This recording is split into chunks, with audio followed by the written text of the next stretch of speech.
ہم نے جو عشرہ مجالس تھا محرم الحرام میں، وہ اور اس کے بعد کی مجالس آزمائش کے عنوان و موضوع سے پڑھی ہیں۔ جو اس وقت صورتحال ہے اس کے پیش نظر ہم نے اس موضوع کا انتخاب کیا کہ انسانوں کے لیے بارگاہ حق سے آزمائش کا فلسفہ کیا ہے، اس کے وجوہات کیا ہے۔ اب اسی آزمائش میں سے ایک موضوع جو ان ایام کی مناسبت سے ہے، جیسا کہ آپ متوجہ ہیں تو اتنی ناراض پھر نہ بیٹھی رہیں، اسی آزمائش میں سے جو موضوع نکلا ہے کہ معصوم نے ارشاد فرمایا ادفعوا امواج البلا بالدعاء، یہ جو بلا و ابتلا ہے، مصیبت ہے، اس کو دعا کے ذریعے سے ٹالنے کی کوشش کریں۔ ادفعوا امواج البلا بالدعاء والتضرع الی اللہ، اور خدا کی بارگاہ میں تضرع کریں، خدا کی بارگاہ سے مرتبط ہو جائیں۔ تو ان مجالس اعزا کا موضوع ہم نے دعا قرار دیا ہے، اور اس لیے بھی ہم نے ان مجالس کا موضوع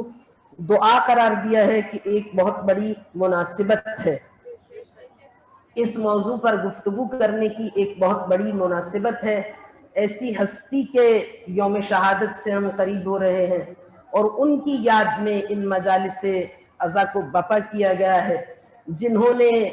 دنیا انسانیت میں صحیفہ سجادیہ کی صورت میں ظہور آل محمد کو متعارف کرایا، اور جن کا مقام و مرتبہ اتنا بلند ہے کہ ایک ایتھیسٹ کہتا ہے جو اللہ کو نہیں مانتا، البتہ ہم اس کی بات کو نہیں مانتے، لیکن آپ دیکھیے کہ کلام کی سطح کیا ہے، لیول کیا ہے۔ قطب العارفین سید الساجدین امام علی زین العابدین علیہ السلام نے جو زمزمہ دعا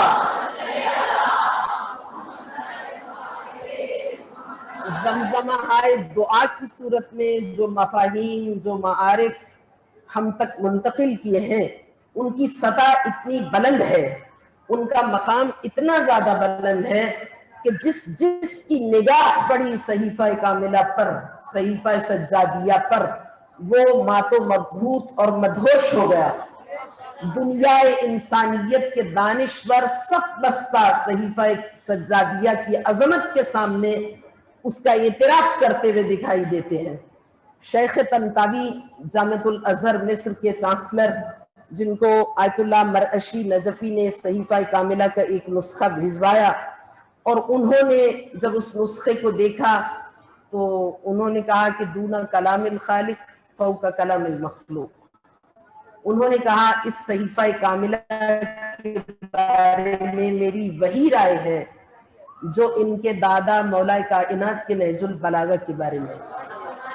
اور یہ جو ایک ایتھیسٹ ہے، بہت قابل آدمی ہے لیکن اللہ کو نہیں مانتا،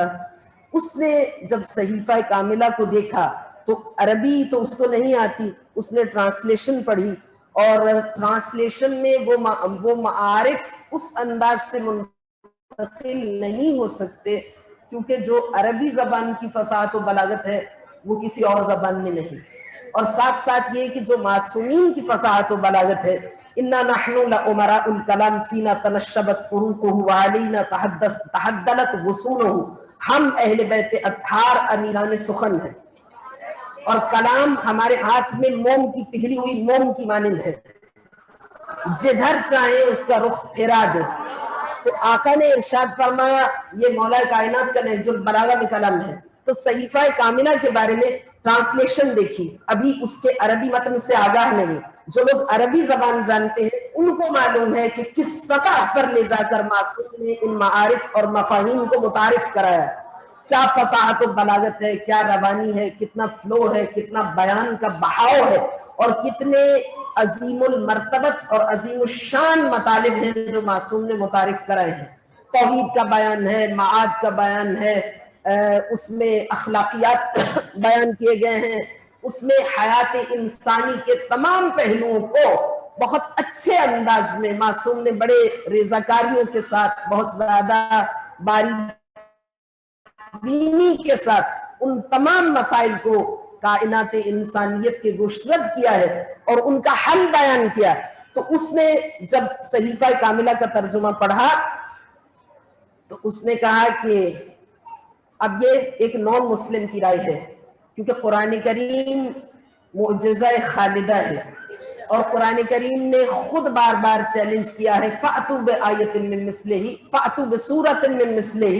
قیامت تک کا قرآن پاک نے وقت دیا ہے اور دعویٰ کیا ہے، چیلنج کیا ہے کہ تم قرآن ایسا ایک سورہ لا کے دکھا دو، قرآن ایسی ایک آیت لا کے دکھا دو اور دنیا انسانیت کے فصحاء، بلغاء، خطباء، دانشور افراد کو جمع کر لو. اور پھر قرآن کہتا ہے کہ لیکن تم قرآن ایسی ایک آیت نہیں لا سکتے.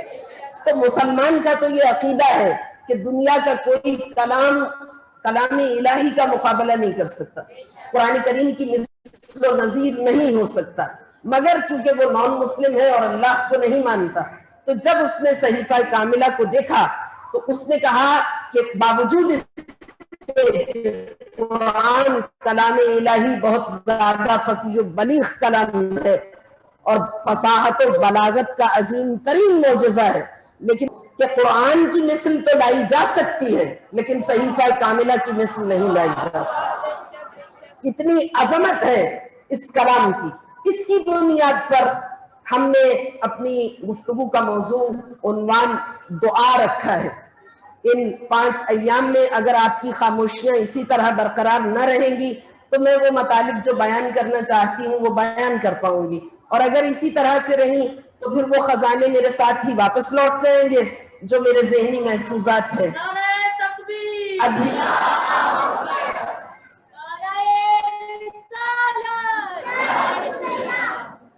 شارٹ ورڈز، کلمات قصار. سبحان اللہ، ماشاءاللہ.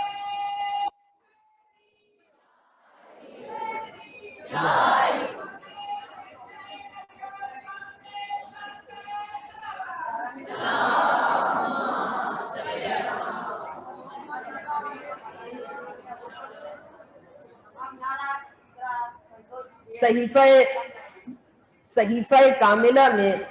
اصل میں تاخیر بھی بہت ہو چکی ہے اور ابھی نعرے کا مقام نہیں آیا. نعرہ ہمارے عقیدے کا ترجمان ہے. نعرہ ایک بہت بڑی عبادت ہے، اس سے ہمارے رگوں میں خون کی گردش تیز ہو جاتی ہے، لیکن وہ مقام جب فضائل اپنے عروج پر ہو وہ وقت ہوتا ہے نعرے کا. ابھی تو ہم تمہیدی گفتگو کر رہے ہیں، ابھی تو ہم بتانا چاہتے ہیں کہ ہم کس موضوع پہ بات کرنا چاہتے ہیں. اور فرمایا آپ نے تو جب نعرے کا مقام آئے گا تو آپ نعرہ بھی لگائیے گا اور شوق سے لگائیے گا. ابھی تو میری آپ سے یہ خواہش ہے کہ سب مل کے اتنے غصے سے مجھے نہ گھوریں. آپ سبحان اللہ ماشاءاللہ کوئی چھوٹا لفظ کہیں، مجھے اندازہ ہو کہ مجمع مجھے سن رہا ہے، مجھے غصے سے دیکھ نہیں رہا، میرے خلاف کوئی انتقامی سازش نہیں کر رہا. آپ مسکرائیں، آپ شارٹ ورڈز، کلمات قصار اپنی زبان سے کہیں تاکہ مجھے اندازہ ہو کہ آپ انوالوڈ ہیں، آپ میرے ہمراہ ہیں، آپ کی حوصلہ افزائی کے ساتھ ساتھ مرکب بیان آگے بڑھے گا. تو صحیفہ کاملہ کی عظمت کے بارے میں یہ بیان کیا گیا کہ آیت اللہ ملا محمد تقی مجلسی عالم اسلام کی بہت برجستہ شخصیت ہے. ان کے بہت عظیم الشان خدمات ہیں عالم اسلام کے لیے. آیت اللہ محمد باقر مجلسی کے والد گرامی ہیں، اور مجلسی یہ وہ علماء ہیں جنہیں کہا جاتا ہے مجدد اسلام، جنہوں نے اسلام کو نئی زندگی عطا کی. تو یہ آیت اللہ مجلسی نے 110 جلدیں بحار الانوار کی لکھی ہیں اور بہت سی کتابیں ہیں جو انہوں نے تحریر کی اور عالم اسلام کے لیے اتنی بڑی خدمات انجام دی ہیں کہ انہیں مجدد اسلام کا خطاب دیا گیا. علامہ مجلسی علیہ الرحمہ کے والد جو مجلسی اول تھے، مجلسی دوم کے والد جو مجلسی اول تھے، ان کا نام تھا محمد تقی مجلسی. محمد تقی مجلسی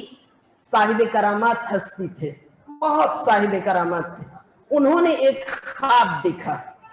اور یہ جو بڑی شخصیات ہوتی ہیں ہمارے معاشرے میں بہت زیادہ رواج ہے اپنے خواب کو دوسروں سے شیئر کرو، یہ پسندیدہ بات نہیں. اور لوگ ہمارے پاس بھی آتے ہیں، ہم سے بھی کہتے ہیں خواب کی تعبیر بیان کریں، تو مجھے تو نہیں معلوم خواب کی تعبیر،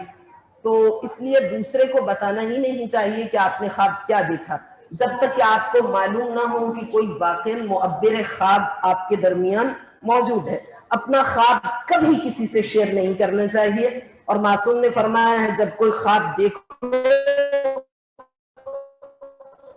تو اس کے بعد تفاءلوا بالخیر، اچھا لفظ زبان سے نکالو کہ اس کی تعبیر خیر پر ہوگی، خیر پہ منتہی ہوگی، تو دوسروں کو کبھی خواب نہ سنائیں۔ علامہ مجلسی علیہ الرحمہ نے جو خواب دیکھا تو انما العلماء ورثۃ الانبیاء، یہ عام علماء نہیں ہے، یہ عام لوگ نہیں ہے، انبیاء کا خواب کبھی غلط نہیں ہوتا۔ قرآن کریم نے 8 خواب بیان کیے ہیں، اور 8 بہت زیادہ زمانہ خواب ہیں، جن میں سے سورہ مبارکہ یوسف میں خالق کائنات نے کچھ خواب بیان کیے ہیں۔ آغاز ہی ہوتا ہے سورہ مبارکہ یوسف کا جناب یوسف علیہ السلام کے خواب سے کہ میں نے دیکھا کہ 11 ستارے اور سورج چاند مجھے سجدہ کر رہے ہیں، تو وہ خواب کی تعبیر جناب یعقوب نے بیان کی، اس لیے کہ وہ نبی خدا ہے، وہ الہی ہے، وہ برگزیدہ خدا ہے۔ پھر قرآن کریم نے ان کے زندان میں جو افراد تھے ان کا خواب بیان کیا، نبی مکرم صلی اللہ علیہ وآلہ وسلم کا وہ خواب بیان کیا گیا قرآن کریم میں، جس میں آقا نے فرمایا کہ جو شجرہ خبیثہ اور شجرہ اونا کی نشاندہی کرتا ہے، جو خاندان بنی امیہ کی سلطنت اور ان کی حکومت کے بارے میں بیان کیا گیا۔ اور پھر خالق کائنات نے جناب ابراہیم علیہ السلام کا خواب بیان کیا، یا بنی انی اری فی المنام انی اذبحک فانظر ماذا تری قال یا ابت افعل ما تؤمر ستجدنی ان شاء اللہ من الصابرین فلما اسلم وتلہ للجبین ونادیناہ ان یا ابراہیم۔ خالق کائنات نے اس توحید کے ہیرو کا خواب بیان کیا جب انہیں وحی کی گئی خواب میں، چونکہ انبیاء اعظام الہی کا خواب وحی الہی کی حیثیت رکھتا ہے، یعنی وہ خواب نہیں ہوتا بلکہ وہ حقیقت پر مبنی ہوتا ہے، ان کو الہام کیا جاتا ہے، ان کو حقائق سے باخبر کیا جاتا ہے۔ یہ بھی قدرت الہی کے تکلم کا ایک طریقہ ہے اپنے خاص بندوں کے ساتھ، خاصان خدا کے ساتھ، وہ انہیں الہام کرتا ہے خواب میں۔ اسی لیے جناب ابراہیم علیہ السلام نے جب کہا یا بنی انی اری فی المنام انی اذبحک فانظر ماذا تری، تو بیٹے نے کہا یا ابت افعل ما تؤمر، تو جناب اسماعیل نے کہا، جب ابراہیم نے کہا میں نے خواب دیکھا ہے، تو اسماعیل نے جواب میں کہا بابا آپ وحی کیجئے جو آپ کو حکم خدا ہے، جو آپ کو امر الہی ہے، یعنی اسماعیل نے بتلا دیا اپنی راہ و روش سے کہ نبی خدا کا خواب کبھی خواب پریشان نہیں ہوتا، میننگ لیس خواب نہیں ہوتا، بلکہ وہ امر الہی ہے، وہ حکم خدا بندی ہے۔ تو اب یہ جو علماء ہیں یہ ہے انما العلماء ورثۃ الانبیاء، یہ عام علماء نہیں ہے، یہ وہ علماء ہیں جن کو انبیاء کے وارث قرار دیا گیا ہے۔ اس لیے اگر یہ خواب دیکھتے ہیں تو وہ عام خواب نہیں ہوتا، وہ ویسا ہی خواب ہوتا ہے جیسا اولیاء خدا کو، اوصیاء خدا کو، انبیاء خدا کو خالق کائنات دکھاتا ہے۔ تو ملا تقی مجلسی علیہ الرحمہ نے عالم، ان کے تشرفات ہیں بہت زیادہ، تشرف کہتے ہیں ولی عصر عجل اللہ تعالی فرجہ الشریف کی بارگاہ میں، یوسف زہرہ کی بارگاہ میں حاضر ہونے کو، تو ان کے تشرفات بہت زیادہ ہیں وہ، لیکن یہ وہ علماء ہیں، یہ وہ ہستیاں ہیں جو زندگی میں کسی سے شیئر نہیں کرتے۔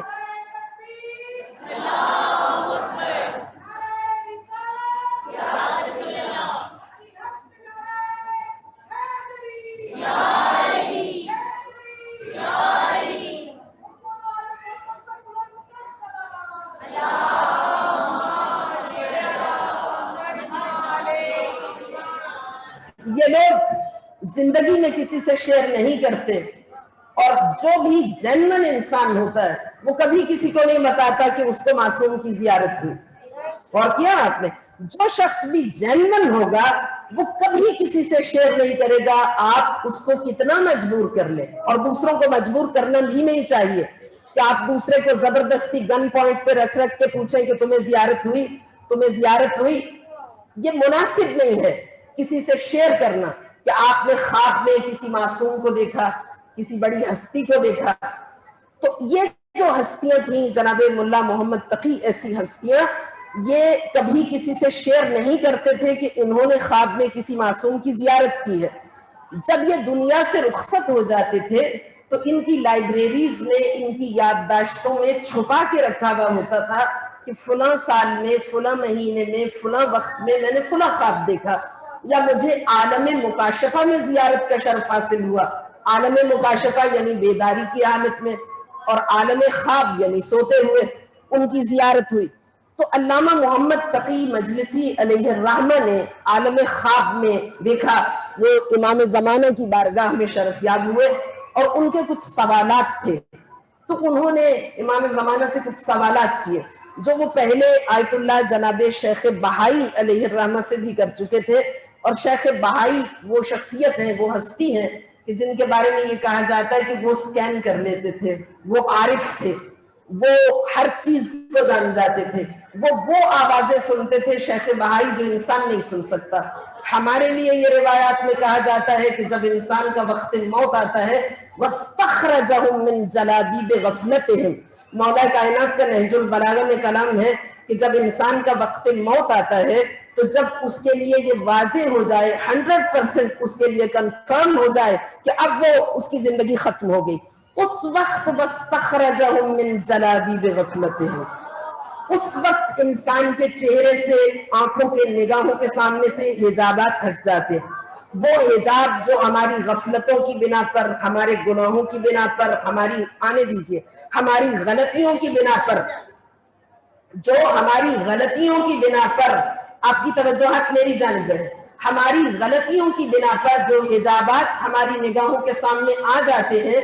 وہ حجابات ہٹ جاتے ہیں جس وقت انسان کا وقت موت آتا ہے. بہت سے حقائق ہیں جن کو انسان دنیا میں نہیں دیکھ پاتا اپنی کوتاہیوں، اپنی غلطیوں اور اپنی غفلتوں کی بنا پر، لیکن یہ علماء اعظام ایسے ہیں کہ یہ دنیا میں مرنے سے پہلے ہمیشہ ان حقائق کو دیکھ سکتے ہیں. تو جناب ملا تقی مجلسی فرماتے ہیں کہ میں نے عالم خواب میں دیکھا اور آیت اللہ شیخ بہائی سے میں نے کچھ سوالات کیے. شیخ بہائی جیسا کہ میں نے عرض کیا کہ وہ ان تمام مناظر کو بھی دیکھ لیتے تھے اور وہ تمام چیزیں دیکھ لیتے تھے جو دوسرے انسانوں کی نگاہوں سے اوجھل ہیں، وہ تمام مناظر دیکھ لیتے تھے. تو آیت اللہ شیخ بہائی سے کچھ سوالات کیے، لیکن میں نے لاکل سیٹسفیکشن کے لیے یہ چاہا کہ اگر یوسف زہرا کی بارگاہ اقدس میں مجھے حاضری کے چانسز ملے، امکانات ملے، تو میں براہ راست ان سے سوال کروں. تو کہتے ہیں کہ میں نے ان سے جب سوال کیے تو میں نے ان سے کہا آخر میں اپنے سے تو سیٹسفیکٹری ہی ملیں گے. جب جوابات مل گئے تو میں نے عرض کیا کہ مولا میری رہنمائی فرمائیں اور مجھے کچھ کتابوں کی نشاندہی فرمائیے جو کتاب سب سے زیادہ میرے لیے مؤثر ہو اور میرے لیے عالم عرفان میں معرفت کی ایک نئی دنیا میں، معرفت کے ایک نئے جہان کو، بلکہ بہت سے جہانوں کے دروازے مجھ پہ کھول دو. مجھے ایسے نسخہ کیمیا کی. جناب ملا محمد تقی مجلسی نے کہا کہ آقا نے مجھے ایک کتاب دی، فرمایا اور مجھ سے فرمایا کہ جب تم خواب سے اٹھو تو ایک شخص کا نام لیا، یہ ایڈریس ہے، یہ مقام ہے، وہاں پہ جاؤ. یہ نہیں جانتے کہ حاج حسن تاج کون ہے، ان کے پاس جاؤ، یہ کتاب وہ تمہیں لے اور یہ میری جانب سے تمہارے لیے ایک کہنے کا پہلا سینہ، اور اس کے ذریعے سے تم ترقی اور ارتقاء کے ان بلند و بالا منازل کو طے کرو گے کہ جو تمہارے تصور میں بھی نہیں، تمہارے تصور کی سرحدوں سے مابرا جو خالق اکبر تمہیں مقام عطا کرے گا. تو فرماتے ہیں کہ میری آنکھ کھلی اور میں گیا. جو ایڈریس مجھے بتایا، جو لوکیشن مجھے بتائی گئی، اس پہ جب میں پہنچا تو وہاں پہ واقعاً حسن تاج کے نام سے ایک بزرگوار شخصیت ہستی موجود تھے. میں نے ان سے جا کے تو مجھے زیادہ بات نہیں کرنا پڑی چونکہ وہ پہلے ہی آگاہ تھے. یہ چیزیں ہیں جن سے کنفرمیشن آتی ہے کہ خواب سچا ہے. غور کیا آپ نے؟ خواب سچا ہے، حقائق پر مبنی ہے، خواب پریشان نہیں ہے، میننگ لیس نہیں ہے. کہتے ہیں جب میں گیا تو مجھے کچھ زیادہ بتانا نہیں پڑا، اپنا تعارف کرانا نہیں پڑا. ایسا محسوس ہوا کہ انہیں پہلے خبر مل چکی ہے اور وہ میرے منتظر ہی ہیں. تو میں نے ان سے جا کے کہا کہ میں آپ کی خدمت میں حاضر ہوا. کہاں؟ مجھے حکم ملا ہے. کہتے ہیں کہ وہ جب یوسف زہرا نے مجھے وہ کتاب عطا فرمائی تھی تو میں نے اس کتاب کی زیارت کر لی تھی. اس کا نام میرے دل و دماغ پر نقش تھا، مرتسم تھا. مجھے معلوم تھا کہ کون سی کتاب آقا نے مجھے ارزانی فرمائی ہے. تو انہوں نے مجھ سے فرمایا کہ میں آپ کا منتظر تھا اور جو آپ لینے آئے ہیں وہ میرے پاس امانت موجود ہے. تو میں نے کہا پھر عطا کر دیجئے. تو کہتے ہیں کہ جیسے ہی انہوں نے ہاتھ بڑھایا وہی جلد، وہی ٹائٹل، وہی کتاب، وہی نسخہ جو خواب میں مجھے یوسف زہرا نے عطا فرمایا. جب میں نے دیکھا تو اب وہ کتاب کون سی تھی؟ کہتے میں کتاب لینے جا رہا تھا تو شیخ بہائی عالم اسلام کی اتنی عظیم المرتبت ہستی جن کے بارے میں میں نے عرض کیا کہ کوئی مردہ دفن ہوتا تھا تو شیخ بہائی دیکھ لیتے تھے کہ اس کے ساتھ کیا ہو رہا ہے. ایسے ایسے عجیب و غریب واقعات ہیں. اور یہ یاد رکھیے گا کہ یہ ضروری نہیں ہے کہ انسان کو کوئی بندہ آرڈر پہ بنوانا پڑے تو اس کے ساتھ یہ سب ہو. اگر زبان کی گندگی تھوڑی دیر کے لیے کنٹرول ہو جائے، اگر غیبتیں کرنا چھوڑ دے، اگر لوگوں کی کیریکٹر اسیسینیشن کرنا چھوڑ دے، اگر زبان کا روزہ رکھ لے. 1 مہینہ آپ کھانے پینے کا روزہ رکھتے ہیں، وہ پریکٹس کرتے ہیں. اگر آپ 1 مہینہ زبان کا روزہ رکھیں، صرف وہ بات کریں جو ٹو دی پوائنٹ ہے، وہ بات کریں جو کسی کو نقصان نہ پہنچائے، دوسروں کے لیے بھیڑیا درندہ بیست نہ بنے، دوسروں کو جینے دیں اور خود بھی جیے، اور دوسروں کے بارے میں، ان کی ذاتیات کے بارے میں، نجیات کے بارے میں، ان کے لباس کے بارے میں، ان کے گیٹ اپ کے بارے میں، ان کے آؤٹ فٹ کے بارے میں، ان کی راہ و روش کے بارے میں، ان کی گھریلو زندگی کے بارے میں تبصرے کرنا چھوڑ دیں. تو ضروری نہیں کہ شیخ بہائی جتنا بڑا امامہ آپ کے سر پہ ہو، ضروری نہیں کہ آپ نے نجف اور قم کے حوضوں میں 60 70 سال. اور یہ بھی یاد رکھیے دار کی پاکیزگی کا خیال نہیں رکھتا، جو اپنے قلب و باطن کو صاف ستھرا نہیں کرتا، وہ نجف اشرف کے حوضے میں 70 سال تو کیا، وہ 6500 سال تک براہ راست بارگاہ خداوندی میں رکوع و سجود و قیام و قعود و ذکر و تسبیح و تمجید و تہلیل و تکبیر و تحمید و تقدیس کے زمزمے بلند کرتا ہے.